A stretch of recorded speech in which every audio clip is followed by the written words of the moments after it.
Carrie and Therese here today to talk a little bit about home financing with Eric Miller from Finance of America. We were wanting today to talk a little bit about mistakes people make as they're trying to qualify for a loan or while they're in the process.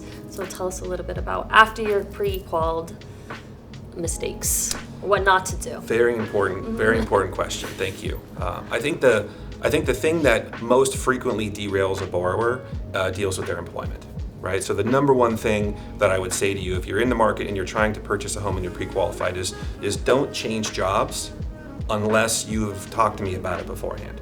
So in most cases, if you're a nurse and you're working for a hospital and then you get a job and you go to work for a different hospital, that's not going to change your eligibility, right? But the one that does change your eligibility is if you're a professional of some sort, you work for a company, and then you go start your own business and you become self-employed. That can actually prevent you from qualifying for a period of up to 2 years. And you didn't know that because you didn't ask, and then lo and behold, you found a house that you really want to purchase and that's the perfect place for your family, and you can't do it now. That's one. I'd say another. I have one more question. Sure. On that. Can they change professions? Like, does that hurt them? So if they go from being a nurse teacher to a nurse, or you can. So okay. For qualifying purposes, the main designation is employee versus self-employed. Okay, so to be eligible, you've got to be working for at least 2 years overall. You don't have to be in the same profession. Got it. So if you're a teacher and you're making salary, and then you go and become a banker and you're making a salary, it's perfectly fine to transfer from one to the other. Okay? If you move from a position where you're salary to a position where you're commission, that might change your ability to qualify because commission is variable and therefore has to be averaged over a period. You have to show a history of earning commission before I can use it because we have to figure out what it looks like on an average basis. Okay? Same goes for hourly plus overtime. So if you're an employee who gets salary and a huge bonus every year, and then you move to a situation where you're hourly, and there's a promise that you're going to get overtime. Well, there's no history of getting overtime, so it's hard to predict how much you're going to get. Therefore, it's hard to qualify you based on your expected overtime.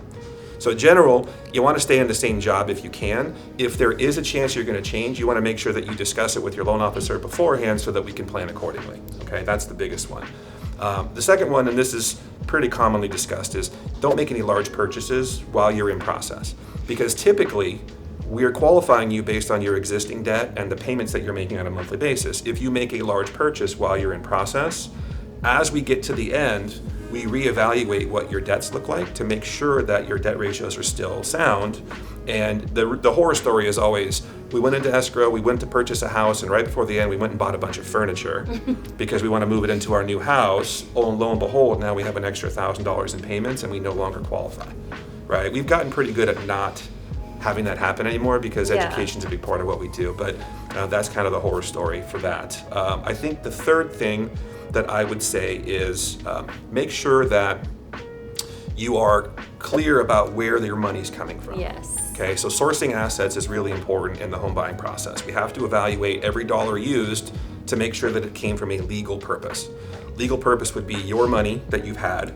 It would be gift funds from relatives, right? It would be an IRS tax refund, anything that I can prove is from a legitimate source, okay? Not cash under your bed. Not the suitcase under your, not the coffee can under your bed. Right. So the thing about cash is it's not sourceable. I can't prove that it came from Uncle Jim.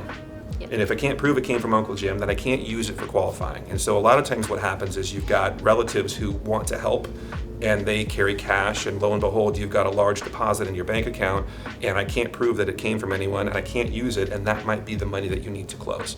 So it's important that you communicate with your loan officer because this is a very important thing that comes up. I think, again, we've gotten pretty good at dealing with it ahead of time.